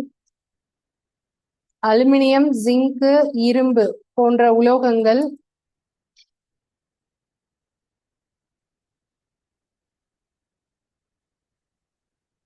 குளிர்ந்த நீருடனோ அல்லது சூடான நீருடனோ வினை புரியாது, ஆனால் நீராவியுடன் வினை புரியும்.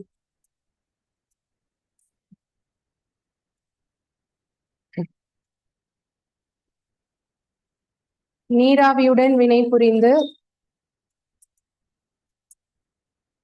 உலோக ஆக்சைடு மற்றும் ஹைட்ரஜனை கொடுக்கும்.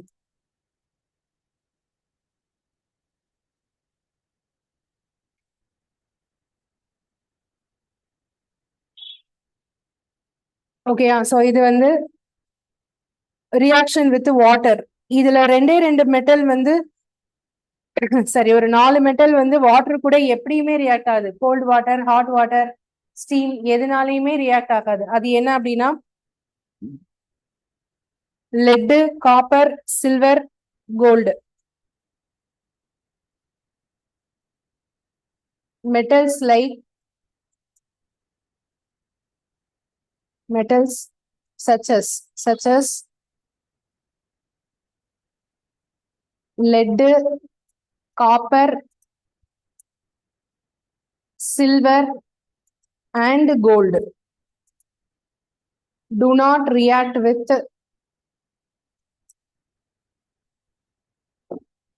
water at all.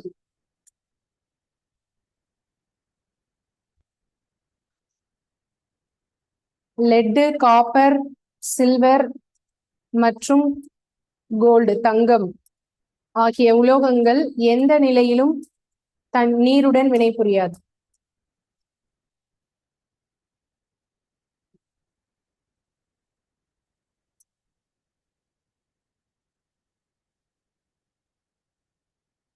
ஓகேவா? சோ இது வரைக்கும் நம்ம பார்த்தது எது கூட ரியாக்ஷன் பார்த்தோம்? வாட்டர் கூட ரியாக்ஷன். ஓகேயா? ஃபர்ஸ்ட் எது கூட ரியாக்ஷன் பார்த்தோம்? ஆக்சிஜன் கூட ரியாக்ஷன். இப்போ எது கூட பார்த்திருக்கோம்?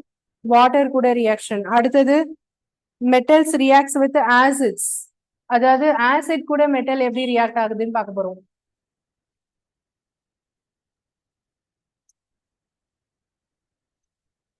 இதுல படிக்க வேண்டிய பாயிண்ட்ஸ் தான் நிறைய. ஸோ இதுல வந்து மேக்ஸ் கிடையாது, சம்ஸ் கிடையாது, ஸ்டெப்பு கிடையாது, ஃபார்முலா கிடையாது. எதுதான் முக்கியமானது? டேட்டாஸை எப்படி ஞாபகம் வச்சுக்கிறீங்க, அவ்வளவுதான். கெமிஸ்ட்ரினா இதுதான்.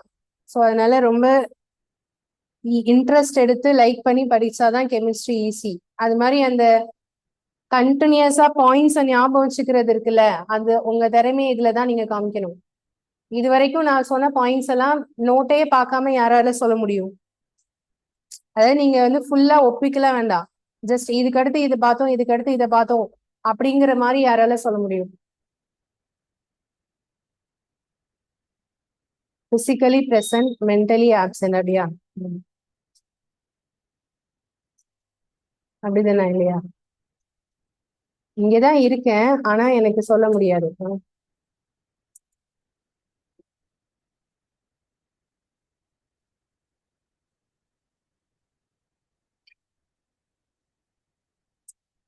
நீங்க ஸ்கூல்ல எல்லாம் இந்த மாதிரி படிச்சீங்கன்னா மிஸ் கேட்பாங்கல்ல கொஸ்டின், என்னெல்லாம் படிச்சோம் சொல்லி நீ எந்திச்சு சொல்லுதான் கேட்பாங்கல்ல.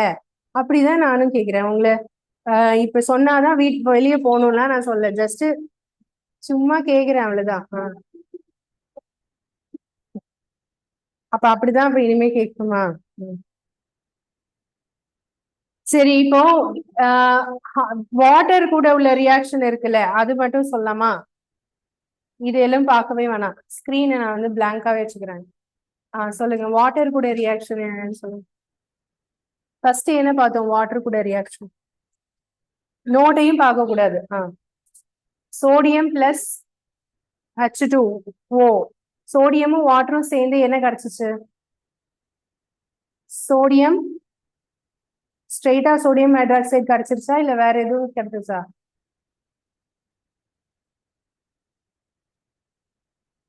Sodium hydroxide plus H2 hydrogen கிடைச்சிச்சு. ஓகேயா? அதே மாதிரி பொட்டாசியமும் வாட்டரும் சேர்ந்து என்ன கிடைச்சது? பொட்டாசியம் ஹைட்ராக்சைடு பிளஸ் ஹைட்ரஜன் கிடைச்சிச்சு. ஓகேவா? இந்த ரியாக்ஷன்ல ஹீட் எவால்வ் ஆகுமா ஆகாதா? ஆகும். ஸோ ஹீட் எவால்வ் ஆகும் தானே, அதனாலதான் இது என்ன ரியாக்ஷன் சொன்னோம்? எக்ஸோதெர்மிக் ரியாக்ஷன் சொன்னோம். ஸோ இது வந்து ரொம்ப வயலண்டா இருக்கும் அப்படின்னு சொன்னோமா? அடுத்தது இதுதான் மோஸ்ட் ரியாக்டிவ் வித் வாட்டர். எதுலாம்? சோடியமும் பொட்டாசியம். அடுத்து என்ன மெட்டல் சொன்னோம்? மெக்னீசியம் வந்து எது கூட ரியாக்ட் ஆகாது? கோல்டு வாட்டர் கூட ரியாக்ட் ஆகாது. ஆனா எது கூட ரியாக்ட் ஆகும்? ஹாட் வாட்டர் கூட ரியாக்ட் ஆகும். அதுக்கப்புறம் கோல்டு வாட்டர், ஹாட் வாட்டர் ரெண்டு கூடமே ரியாக்ட் ஆக மெட்டல் என்னதுலாம்? Aluminium, zinc, iron. ஆனா இந்த மூணு எது கூட ரியாக்ட் ஆகும்? ஸ்டீம் கூட ரியாக்ட் ஆகும். ஓகே, அடுத்தது என்ன பார்த்தோம்? Gold, silver, lead. இது வந்து காப்பர். இது எது எது கூடயுமே என்ன ஆகாது? ரியாக்ட் ஆகாது. கரெக்டா? கோல்டு ஏன் இவ்வளவு வேல்யூவா இன்னும் வச்சிருக்கோம் ரீசன் புரியுதா? கோல்டு வந்து எலக்ட்ரிசிட்டி கண்டக்ட் பண்றதும் கம்மி தான். ஓகேவா? அண்ட் ஹீட் கண்டக்ட் பண்றதும் கம்மி தான். அண்ட் வாட்டர் கூட ரியாக்ட் ஆகுறது கம்மி தான். வாட்டர் கூட ரியாக்டே ஆகாது, ஆக்சிஜன் கூடயும் ரியாக்ட் ஆகாது. அப்ப கோல்டு வந்து எதனாலதான் அது மாறும்? இப்போ நீங்க 30 வருஷத்துக்கு முன்னாடி உள்ள கோல்டும் இப்ப வந்து யூஸ் பண்ணா திருப்பி என்ன பண்ணுவாங்க? எக்ஸ்சேஞ்ச் பண்றோம் இல்ல வந்து மாத்துறோம் அப்படிதானே செய்யறோம். கோல்டே இல்லாம போறது அப்படி ஏதாவது நடக்குதா? இல்ல. அதனாலதான் மார்க்கெட்ல எப்பவுமே கோல்டுக்கு எப்பவுமே எப்படி இருக்கும்? வேல்யூ அதிகம். ஓகே. ஆனா சில்வர் வந்து பாத்தீங்கன்னா ரொம்ப நாள் வச்சிருந்தா அதுல பிளாக் கலர் மாதிரி லேயர் படியும். ஆனா அது கிளீன் பண்ண முடியும். ஆனா அது லேயர் படியும். ஆனா அதோடைய வேல்யூ கம்மி. ஆனா கோல்டு எப்பவுமே அது மேல லேயரோ எதுவுமே என்ன செய்யாது, படியாது. ஓகேவா?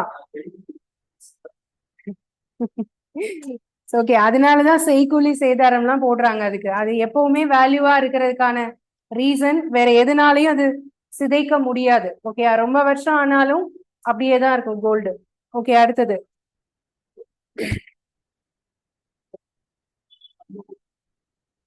புரியல.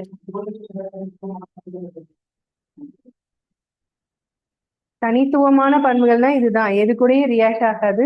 அதுதான் தனித்துவமான பண்பு. பியோர் கோல்டு வந்து சாஃப்டா இருக்கும். அது வந்து நம்ம ஷேப்புக்கு மாத்த முடியாது. ஓகேவா? பியோர் கோல்டு வந்து 100%ங்கிறது 24 கேரட். அது நம்ம எந்த சேஞ்சஸும் பண்ண முடியாது.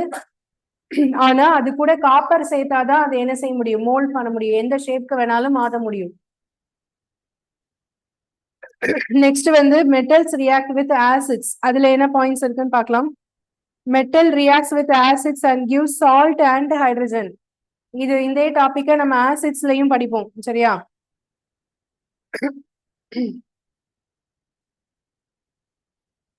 metal plus acids gives salt plus hydrogen.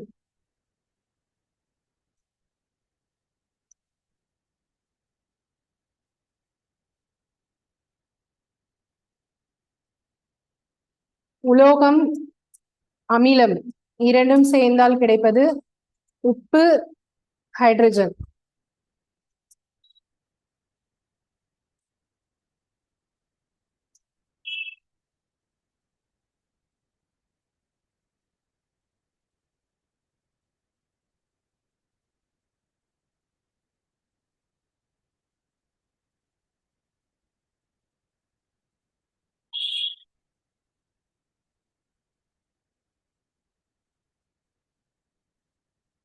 இதுல வந்து என்ன கேஸ் எவால்வ் ஆகுது?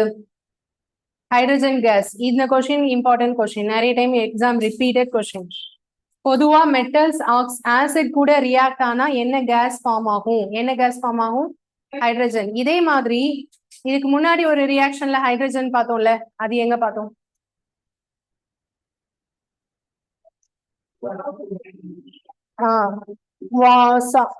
மெட்டலும் வாட்டரும் சேர்ந்ததுனாலும் அதுல என்ன கேஸ் வெளியே வருது? ஹைட்ரஜன். ஓகேயா?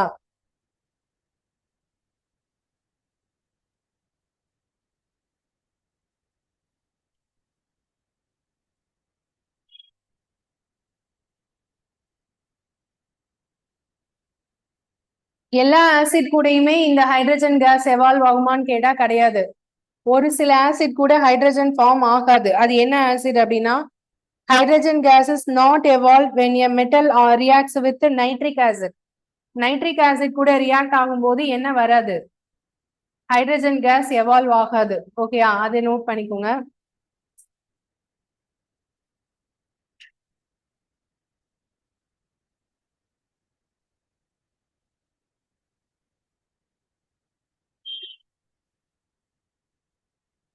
நைட்ரிக் ஆக்சைடுடன் வினை புரியும் போது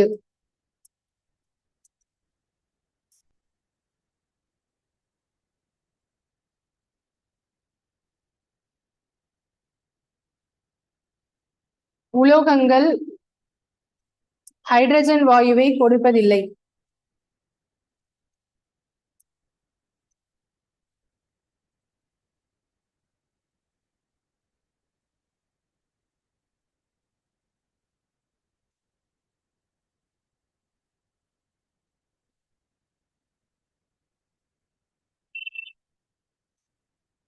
hydrogen gas is not evolved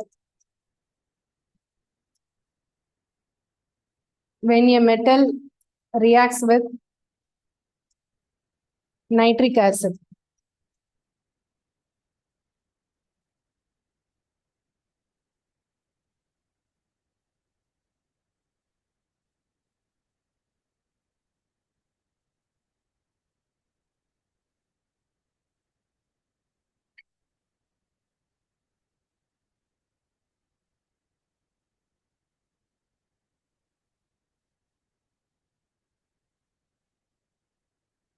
okay, இதுல ரெண்டே எக்ஸம்ஷன் என்ன அப்படின்னா மெக்னீசியம் அண்ட் மேங்கனீஸ் மட்டும் react with dilute nitric acid கூட மட்டும் ரியாக்ட் ஆகும்.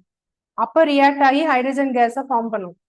ஓகே, எல்லா மெட்டல்ஸும் ஹைட்ரோக்ளோரிக் நைட்ரிக் ஆசிட் கூட ரியாக்ட் ஆகி ஹைட்ரஜனை கொடுக்காது. எக்ஸப்ட் ரெண்டு என்னதெல்லாம் அப்படின்னா மெக்னீசியம் அண்ட் மேங்கனீஸ். நைட்ரிக் அமிலம் sorry.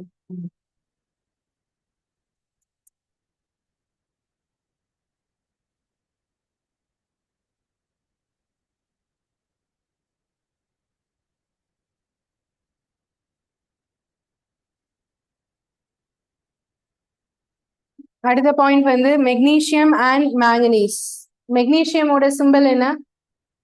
Mg. Manganese manganese symbol என்ன? Mn. மெக்னீசியம் அண்ட் மேங்கனீஸ் react with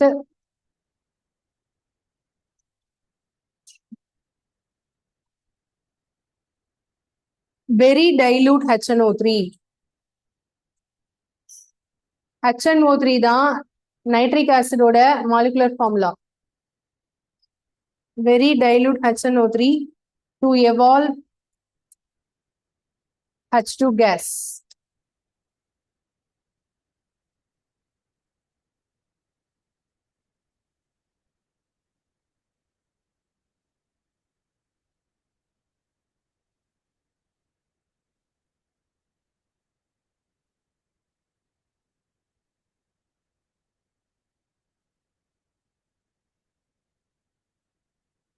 அப்போ நைட்ரிக் ஆசிட் கூட ரியாக்ட் ஆகக்கூடிய மெட்டல் எதுன்னு கேட்டா ஆப்ஷன்ல எதுலாம் இருந்தா போடலாம்? Magnesium and manganese. ஓகேயா?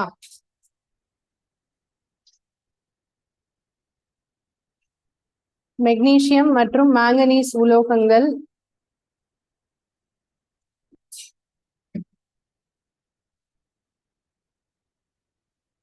உலோகங்கள் மட்டும் நீர்த்த நைட்ரிக் அமிலத்துடன் வினைபுரிந்து ஹைட்ரஜன் வாயுவை கொடுக்கிறது.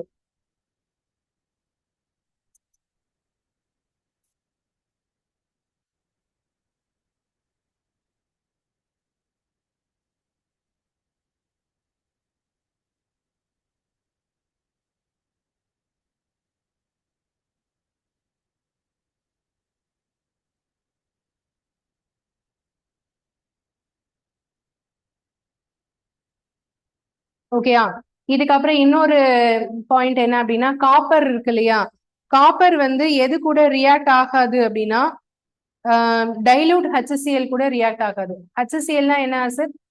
Hydrochloric acid. அதுல டைலூட் அப்படின்லாம் சொல்றோம்ல, அப்படின்னா என்ன அர்த்தம்? நீர்த்த அப்படின்லாம் சொல்றோம்ல. ஆசிட்ல வந்து வாட்டர் அதிகமா சேர்த்தாங்கன்னா அது டைலூட் ஆசிட். ஓகேவா? வாட்டர் கம்மியா சேர்த்தாங்கன்னா அதுக்கு பேரு கான்சென்ட்ரேட்டட் ஆசிட். ஓகேயா? கான்சென்ட்ரேட்டட் ஆசிட்லாம் சில இது நம்ம கையில கூட என்ன செய்ய முடியாது, தொட்டு பார்க்கவே முடியாது. நம்ம ஸ்கின் ஃபுல்லாவே அரிச்சிடும். ஓகேவா? ஸோ அந்த ஆசிட்ஸ் வந்து அந்த மாதிரி தான் இருக்கும். கான்சென்ட்ரேட்டட் அப்படிங்கிறது வாட்டர் கம்மியா இருக்கும். டைலூட்னா வாட்டர் எப்படி இருக்கும்? அதிகமா மிக்ஸ் பண்ணிருப்பாங்க. ஸோ இதுல ஒரு முக்கியமான பாயிண்ட் என்ன அப்படின்னா copper does not react with dilute HCl. அடுத்த பாயிண்ட், காப்பர் நீர்த்த ஹைட்ரோகுளோரிக் அமிலத்துடன் வினை புரியாது.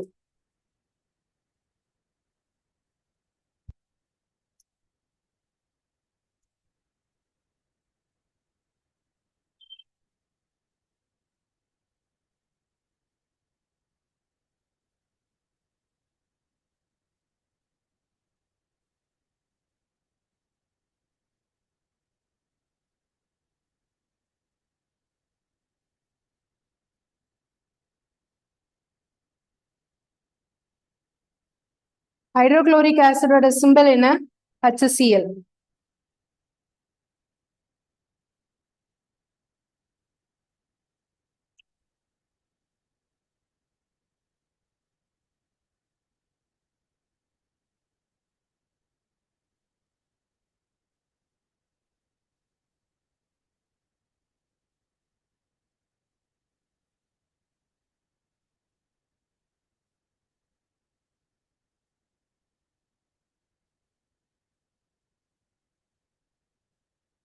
ஓகே, அடுத்த பாயிண்ட் போலாமா? நெக்ஸ்ட் பாயிண்ட் என்ன அப்படின்னா, இந்த ஆசிட்ஸ்ல ஒரு முக்கியமான ஒரு இதை பத்தி சொல்லியிருப்பாங்க.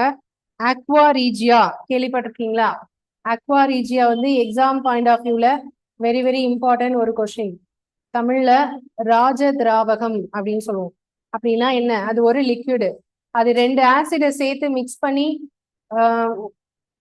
நாமளே லேப்ல வந்து அதை ப்ரிப்பேர் பண்ணலாம். சரி, அது என்னென்ன ஆசிட்ஸ் அப்படின்னா ஹைட்ரோகுளோரிக் ஆசிடும் நைட்ரிக் ஆசிடும் சேர்த்து, அதுக்கு பேர் தான் அக்வா ரீஜியா. அதுனா என்னன்னு ஃபர்ஸ்ட் எழுதிக்கோங்க. இது ஒரு சின்ன டாபிக்காவே போட்டுக்கலாம். அக்வா ரீஜியா அப்படிங்கிறது ஒரு topic. It is a Latin word. இதோட நேம் வந்து ராயல் வாட்டர். ஓகேயா?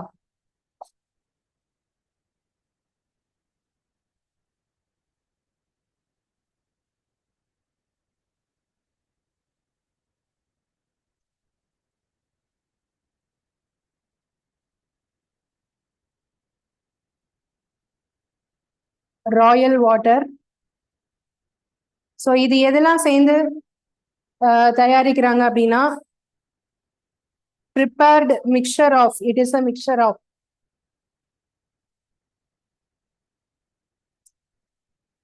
concentrated hydrochloric acid and concentrated nitric acid.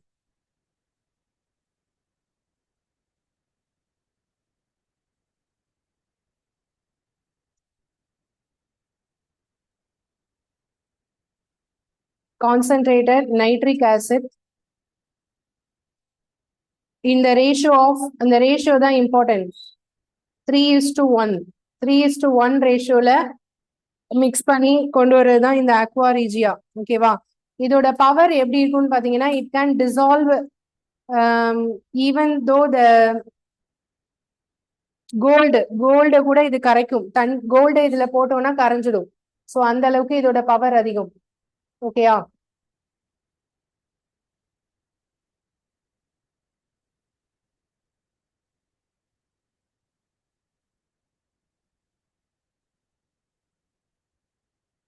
It can dissolve gold and platinum. Platinum இதுல போட்டா கூட பிளாட்டினமும் கரையும். It is highly corrosive. அதிகமா அரிக்கும் தன்மை கொண்டது.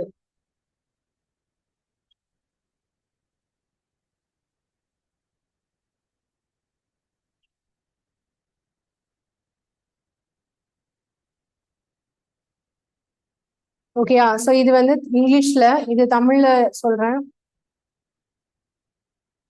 இங்கிலீஷ்ல உள்ளவங்க இது எல்லாரும் நோட் பண்ணியாச்சா? இந்த பாயிண்ட்ஸ் எல்லாரும் நோட் பண்ணியாச்சா? அக்வா ரீஜியானா என்ன? அதோடைய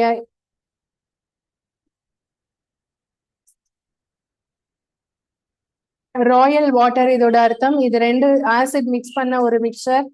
என்ன ரேஷியோல மிக்ஸ் ஆயிருக்கும்? 3:1. 3 ரேஷியோங்கிறது என்ன ஆசிட்?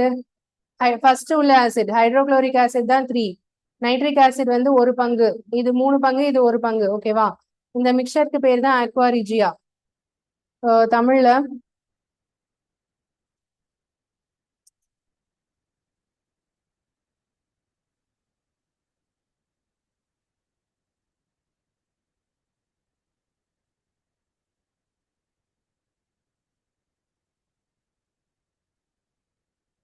ராஜ திராவகம்.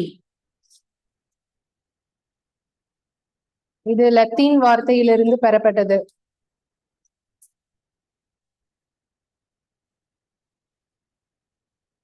அக்வா ரீஜியா. Aqua regia.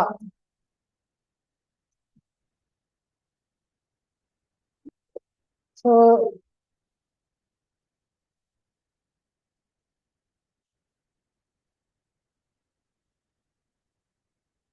அடர் ஹைட்ரோகுளோரிக் அமிலம் மற்றும் அடர் நைட்ரிக் அமிலம்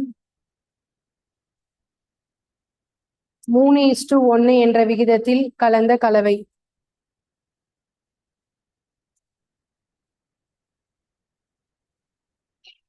இது தங்கம் மற்றும் பிளாட்டினம் இரண்டையும் கரைக்கும் தன்மை கொண்டது.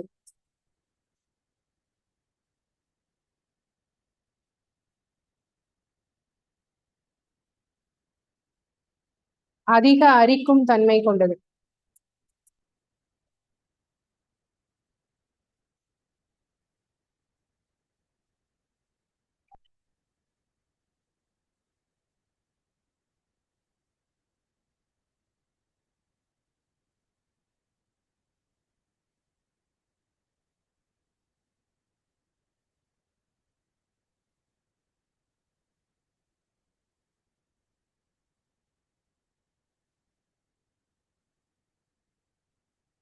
ஓகேயா? ஸோ இது வரைக்கும் உள்ள பாயிண்ட்ஸ் வந்து நாளைக்கு படிச்சுட்டு வாங்க. அக்வா ரீஜியா அப்படிங்கிறது என்ன? Concentrated hydrochloric acid and concentrated nitric acid. இது எதெல்லாம் கரைக்கக்கூடிய தன்மை கொண்டது? Gold and platinum.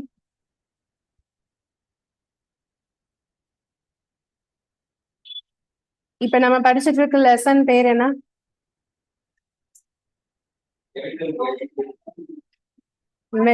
இல்ல நம்ம என்ன லெசன் படிச்சுட்டு இருக்கோம்? டாபிக் மெட்டல் அண்ட் நான் மெட்டல்ஸ். மெட்டல்ஸ் அண்ட் நான் மெட்டல்ஸ் படிச்சுட்டு இருக்கோம். ஓகேவா? இன்னும் அந்த லெசன் முடியல. இன்னும் வந்து இருக்கு. இன்னும் ஒரு நாள் கிளாஸ் போகும். அதுக்கப்புறம் தான் அந்த லெசன் முடியும். இது வரைக்கும் நடத்தினது எல்லாருக்கும் புரியுதா? நம்ம சொல்றது புரியுதா எல்லாருக்கும்? இதுல என்ன செய்யணும்? நம்ம படிக்கணும். படிச்சதை என்ன பண்ணணும்? ஞாபகம் வச்சுக்கணும். அவ்வளவுதான். சோ அந்த டெஸ்ட் கொடுத்தா இந்த ஆப்ஷன்ல இதுதான் கண்டுபிடிக்க தெரியணும். அவ்வளவுதான். சோ அது கண்டுபிடிக்க தெரிஞ்சதுன்னா இது ஓகே. ஸோ இன்னும் ஒரு கிளாஸ் போகும் இந்த லெசன். அதுக்கப்புறம் மீதி உள்ளதை நெக்ஸ்ட் கிளாஸ் பார்க்கலாம். தேங்க்யூ.